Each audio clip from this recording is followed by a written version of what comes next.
Good morning. Welcome to First Parish, Unitarian Universalist of Medfield. On this Earth Day Sunday, with our Earth Day Sunday worship service. Welcome to all streaming from home, and welcome to all who are visiting today, if anybody is visiting. Welcome everyone. Welcome to this intergenerational, multi-generational worship service, our annual, what we do every year, Earth Day Sunday, which is the Green Sanctuary Committee. The Green Sanctuary Committee members are happy and honored to present to you today, as we have for the past several years. I'm sorry. That's good advice. Thank you. Rev Dave Egan will be back with us next Sunday.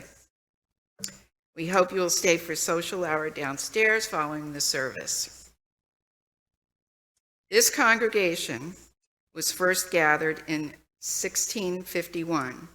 This historic meeting house that we're in right now was built in 1789.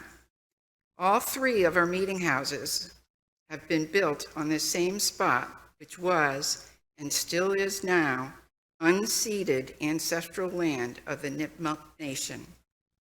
Ancestors of the Nipmuc and other native people in this area of the continent go back thousands of years, respecting the land they inhabited. Welcome to this place. Here we search for truth and understanding. Here we celebrate life and contemplate its mysteries. Here we share healing and wholeness.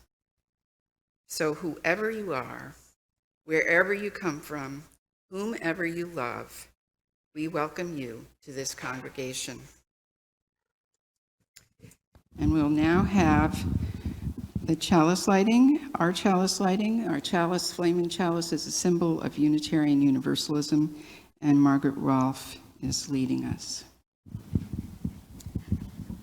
We light this chalice for the web of life which sustains us, for the sacred circle of life in which we have our being, for the earth, the sky, above and below, and for our Mother Earth, and for the mystery.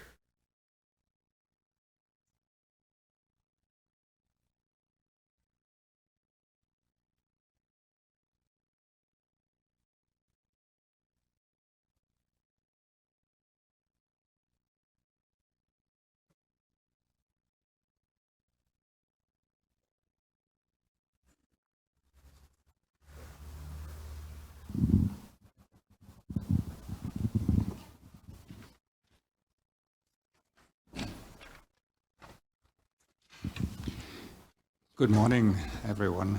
I want to introduce the band. We're actually missing our clarinet, whom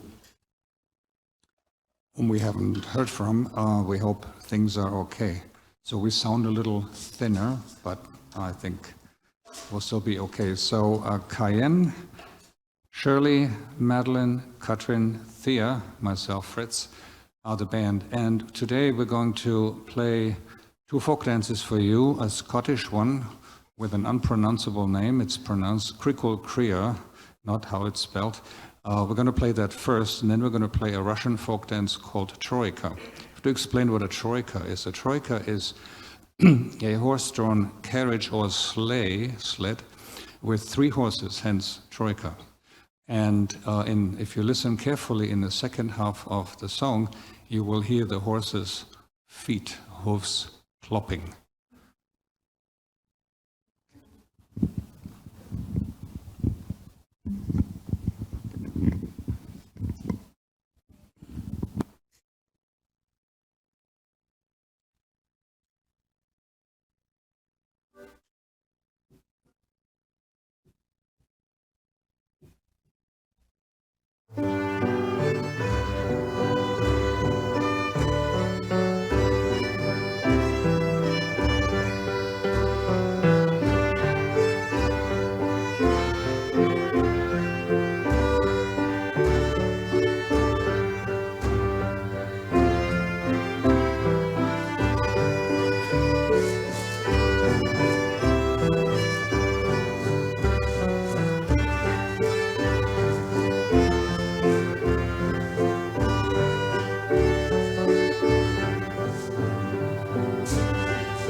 I realized I forgot to introduce myself. Jeanette Rule, current chair of the Green Sanctuary Committee. During the past several Earth Day Sundays, we, on your Green Sanctuary Committee, have always urged you to take action, any action, in regards to caring for Earth in the face of ongoing climate chaos and degradation and disasters, all of that's happening. We also, at every one of these worship services, have called on you to maintain hope and be in community with your efforts, our efforts. I looked back in my files to verify this. It's true. Every service we've done this. This morning, we are extending our thoughts on action, hope, and being in community by lifting up two related concepts: celebrating the positive and practicing optimism. For any of you who are diehard pessimists and feel that is your true nature, I'm not trying to change you, but we invite you to imagine you are trying on a new hat or some new shoes, and imagine that while you were listening this morning, something just might feel okay or even fit. Anne-Therese Gennari, speaker, educator, writer, and longtime climate activist, has written a book titled The Climate Optimist Handbook. In it, she says, climate optimism is a mindset shift aimed to spark optimism, creativity, and solutions thinking, while keeping a fact-based and awareness-driven approach to climate change and our future. She likes the word co-create, which is another way of saying we need to be together in this work. Regarding climate action, she writes, for this task, we can't rely on solo heroes. For this challenge, we need people like you and me, who are flawed, innocent, scared, curious, and excited. People who have made mistakes and will continue to make mistakes. But in doing so, grow and become part of the evolution, part of the vehicle that will take us to a new world. We need to be together. We are together.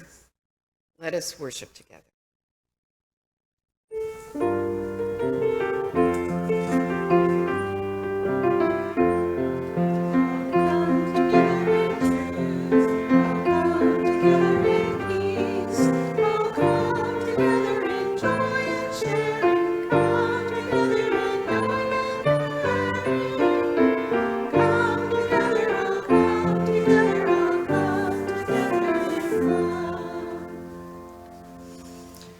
Please rise, embody your spirit, and join singing our opening hymn, number 21, in the Gray Hymnal, For the Beauty of the Earth.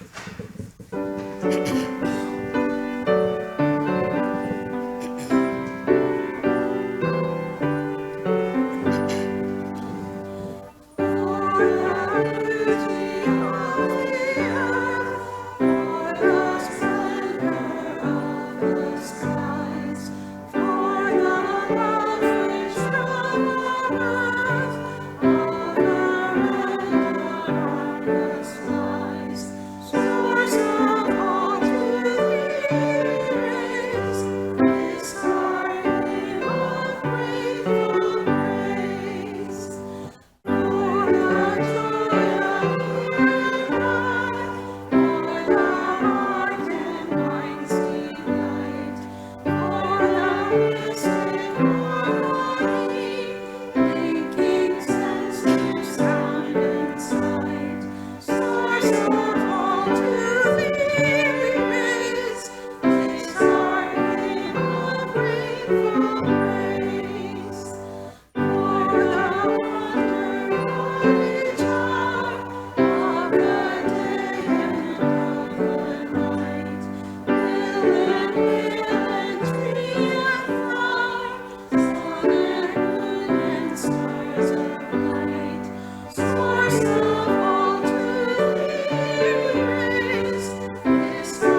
This is an excerpt from a book called Hello Earth by Joyce Sidman. These words serve as meditative and perhaps prayerful words for us today. After I finish speaking, we will share a few moments of silence. Earth, we are part of you. We are connected. In taking care of you, we take care of ourselves. Help us to remember the quiet, daily things we can do to keep your water clean, your air fresh, your soil full of life. To reuse what we already have and leave room for wild things. Do you think we can do it, Earth? Can we work as hard for you as we do for ourselves? Earth, we know that you can't answer all our questions in words. You answer in other ways. A crackling thunderstorm that shows us how each precious drop of water cycles up and down over and over again. Or a mighty wind that scares us a little or a lot and reminds us we are not in charge. Sometimes you answer us gently with lapping waves, slow and steady, like the beat of our hearts. Maybe your answers are just what we need to make us stop and look and think about how wondrous you are.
We do have a story today, although in your order of service it's not called the Moment for All Ages, but it is for all ages. And children, here today, you get a chance to just snuggle with your family and stay right there. And Kirsten's going to come up and read us a story. The story that Kirsten is going to read has been in continuous print since it was written in 1945. It's just 101 words. We have a copy in we have a copy in our RE library in the vestry. So if you miss any of this, you can read this quintessential children's book about hope, optimism, and patience.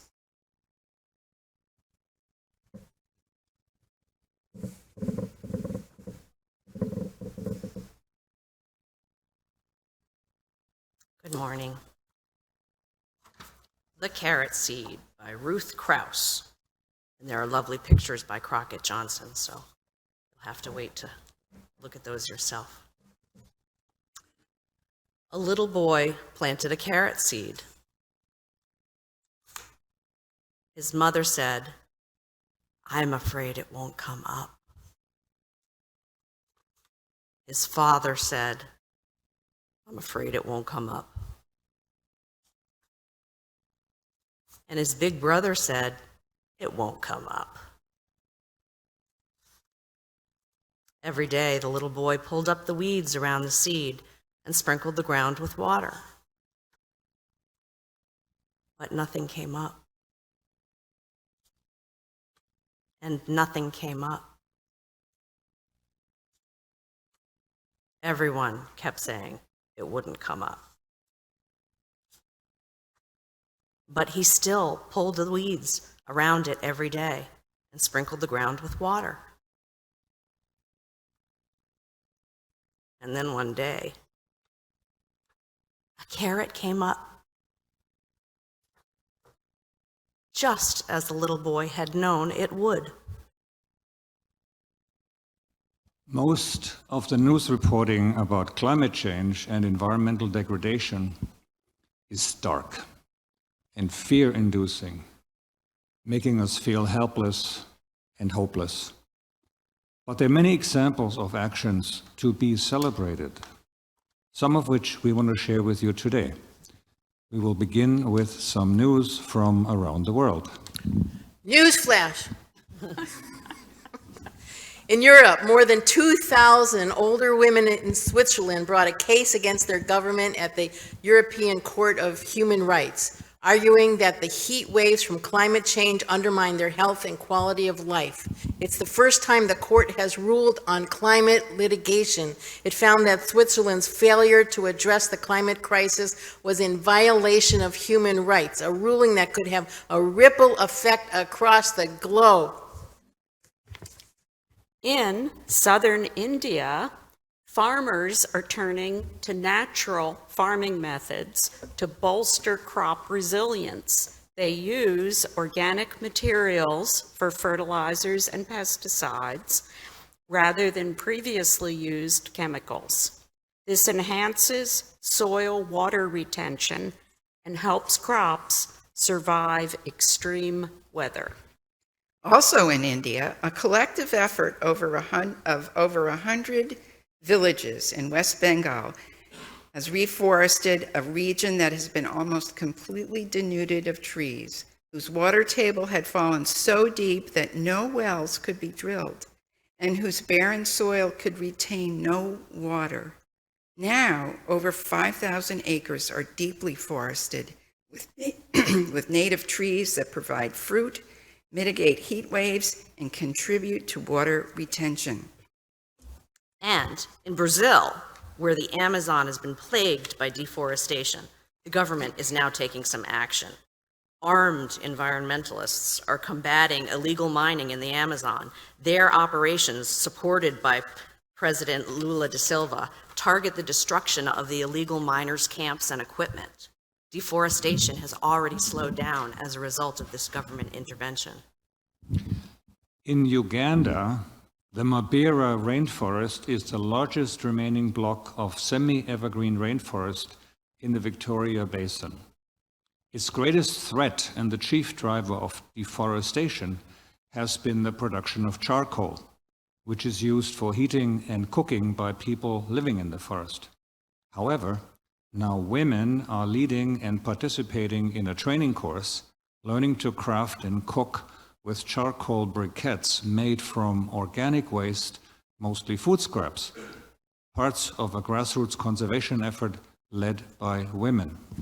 And in Baja Peninsula in Mexico, gotta hear this story about a fisherman and his wife. Their daughter was away attending university, and she told them about that she was learning about mangroves and how the trees prevented coastal erosion and provided a nursery habitat for fish and crustaceans. Well, the fisherman was inspired by this, and it gave him a purpose. So the fisherman and his wife have been planting desert mangroves, helping to restore a valuable carbon sink along the shoreline. The home it's a home of 54 permanent residents with up to 85 inhabitants during important fishing seasons. So it's changing the whole area. Go, Margaret. Here we go. There are many more examples of what can be achieved through individual efforts, through grassroots initiatives, and also through government action. Moving on to the national level. In our nation here, the Environmental Protection Agency, we call it the EPA usually, has launched a $20 billion initiative to support clean energy projects nationwide, focusing on reducing pollution, targeting clean energy advancements like solar panels and heat pumps, with an emphasis on aiding low-income and minority areas and people. The EPA, speaking of the EPA, who rides a bus? School bus? The EPA is funding $1 billion to allow school districts to get rid of diesel buses and purchase electric and low-emission school buses. Nearly every state submitted a climate plan to the EPA in order to capitalize on some of the $5 billion being provided by the Inflation Reduction Act, IRA. This means the strategies laid out in the state climate plans will drive a major national investment to cut climate pollution. And speaking of pollution, how many people are still using plastic? How many people have been giving up their plastic? Nearly a third of U.S. adults have reduced their use of plastic products across the whole country, highlighting growing concerns over plastic pollution and environmental impact. And we know plastic is made from fossil fuels. Meanwhile, a $90 million federal grant is funding Pennsylvania's largest solar farm on a former coal mine, aiming to power 70,000 homes. And there are new standards to lower tailpipe emissions from new cars starting in 2027, which will drive the country towards non-polluting, zero-emissions passenger vehicles, otherwise known as EVs. Food waste. The scale of food waste is enormous. 38% of U.S. food supply goes unsold or uneaten. But there are many food rescue organizations now, like the Food Rescue Locator, and they're helping to prevent waste by connecting the surplus food with people who are in need of it. And thrifting is cool again. The used apparel market grew 7 times faster than general apparel retail last year, showing that consumers value affordable clothing and sustainability. And in Texas, you know, they've got the oil industry there, but they are using the oil industry wastewater and treating it and using it now for irrigation.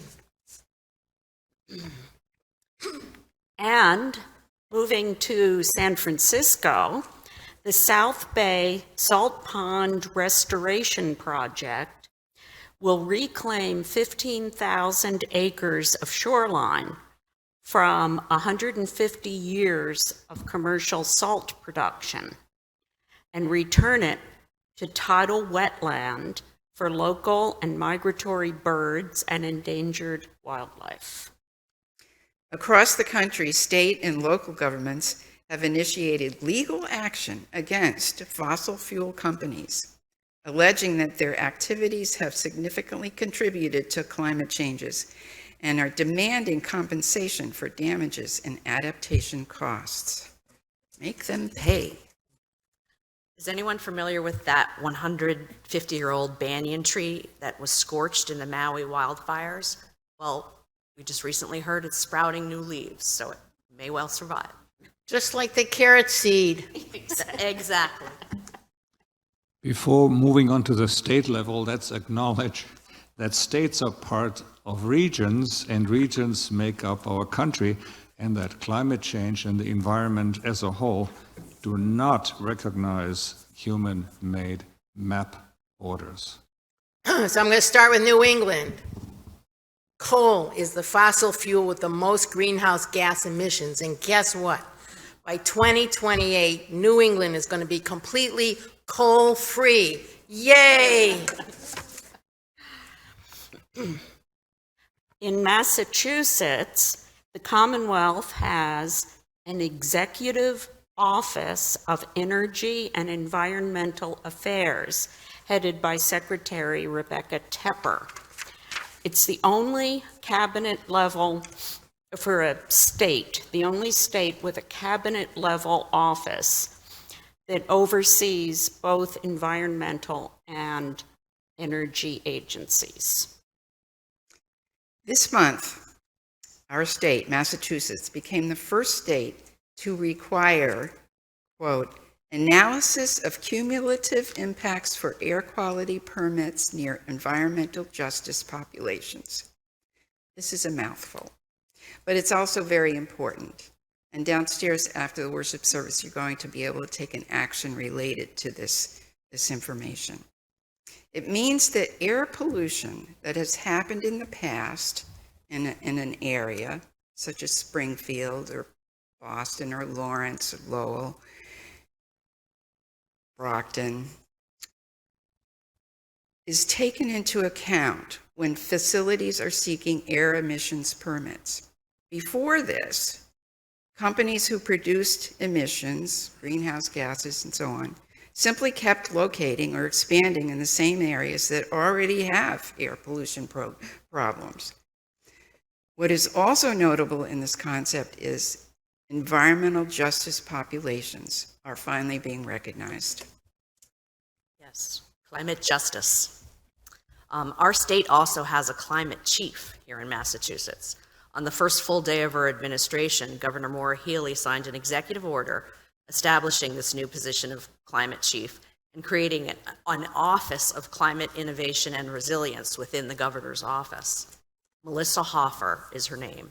She has a whole of government approach, and she has a mandate to engage in all state departments in reaching environmental and climate-related goals for the Commonwealth. 2 rare insect species were found at 2 mass wildlife properties this summer. The latest evidence that habitat restoration efforts are successful in helping both rare and common wildlife. Go, Fritz. Moving on to local good news, there is a win in Medfield this month. Medfield just introduced a community electricity supply plan. The result is that individual residents no longer need to do extensive research to source a cost-effective green electricity supplier because the town has used its purchasing power and resources to secure an excellent plan in terms of stability, cost, and flexibility. So Eversource customers will have a choice of 3 options for their electricity source. The Medfield 100 option is ideal because it delivers 100% green energy. Katrin and I just signed up for that. Just think of it. Your home electricity can be generated with no reliance on fossil fuels at a great low rate. If you live in Medfield, you've recently received something in your mail about this, and already on Facebook, there's all this about it. So it's a change, but it's a good change. Let me just add, back up in the state area, in the western part of our state, those 2 insects that were found, I want to lift them up and say their names. They are, respectively, the frosted elfin butterfly in Montague, Massachusetts, wherever that is, I don't know, and the orange swallow moth in Hardwick, Massachusetts, wherever that is, out west somewhere. Okay, back to Medfield. Medfield has 2 grassroots organizations addressing environmental issues. Sustainable Medfield is a coalition of various groups in town. First Parish is one of those. We are officially under the umbrella with Sustainable Medfield. And the other group is Medfield Environment Action, which has made great impacts on issues to do with climate awareness and energy use in town.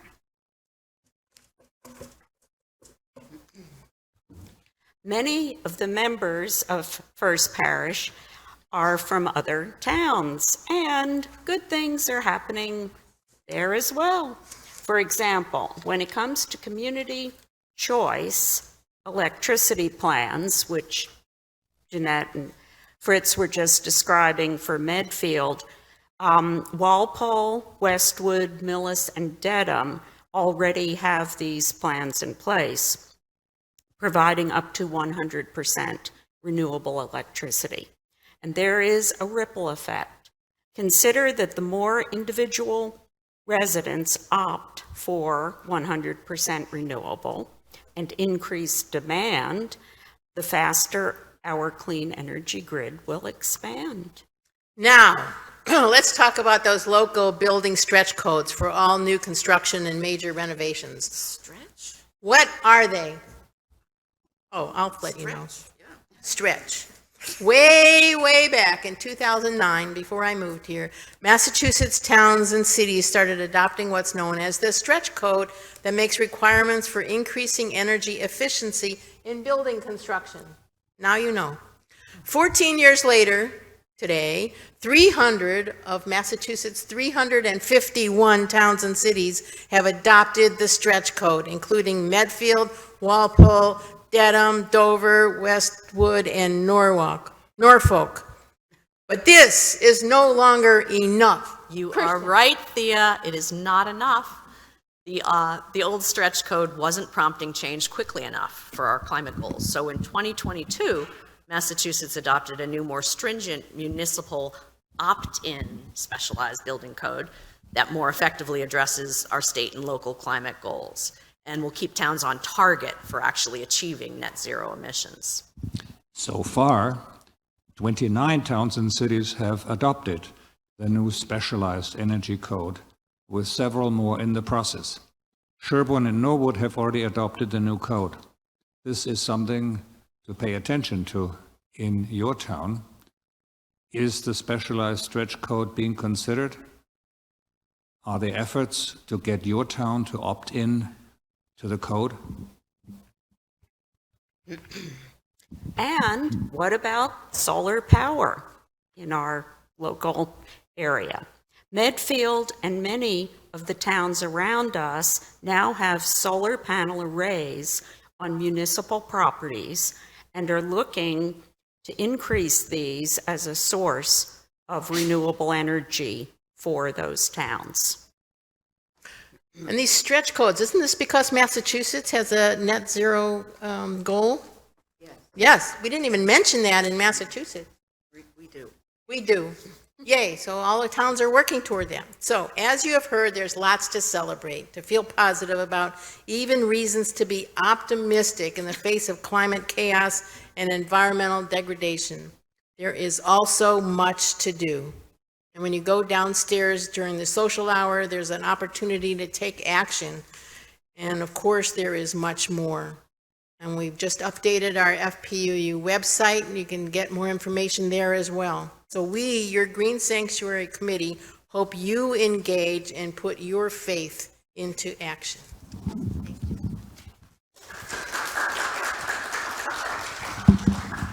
Now's the time for our offering. And Don Rolfe is going to help us with that.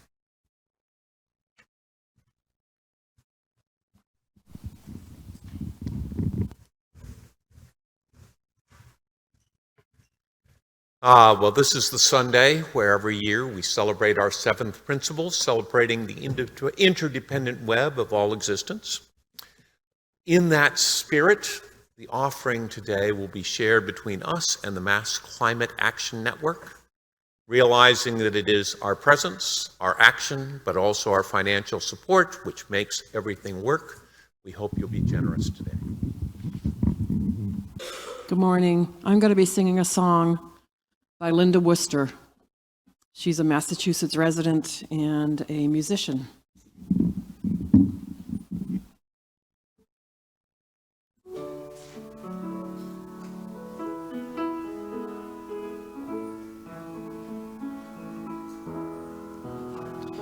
From this vantage point in space, there are no boundaries. No lines are drawn upon our earth. And now is time to see our planet as one place. Our walls may cost us more than they are worth. The choices of each affect the whole. The results of our short-sightedness have taken their toll.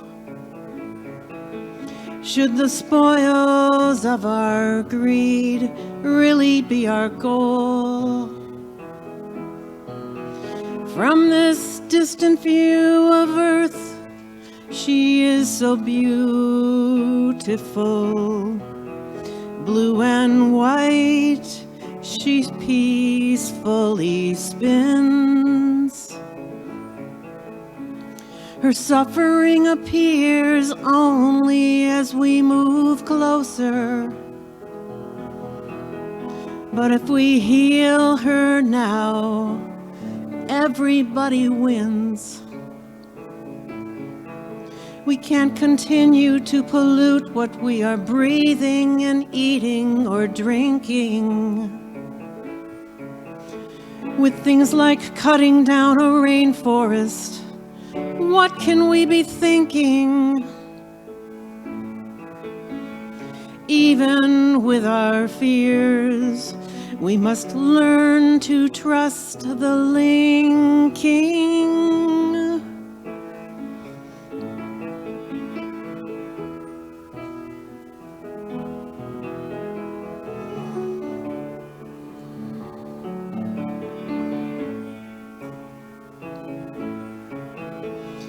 From this vantage point in space, there are no boundaries.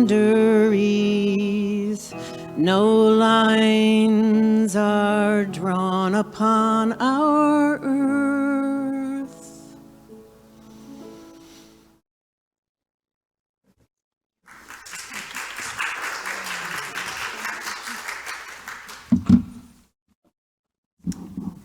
That was beautiful. I invite you now to rise, embody your spirit.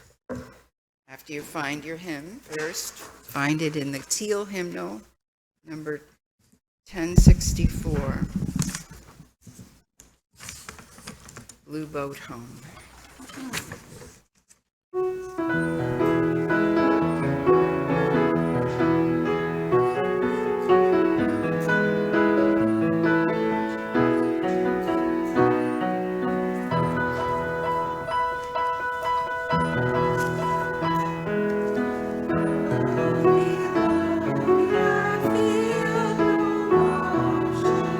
Standing on these mountains of grace,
Please be seated.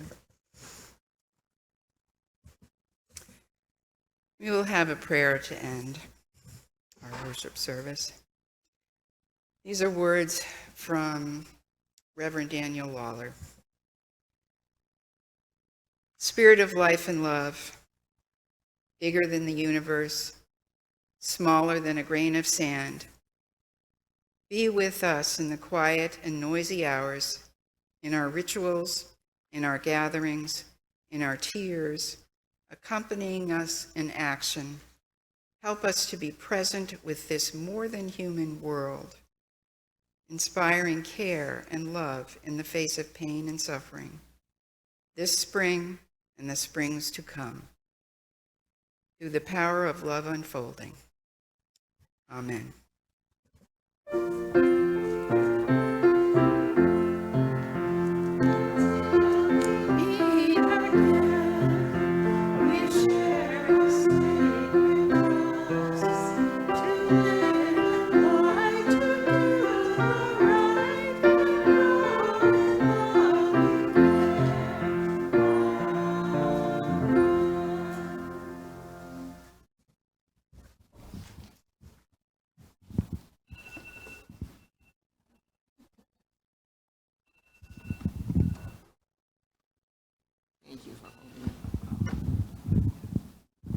Until we now extinguish our chalice, may its light and warmth stay in our hearts until we meet again.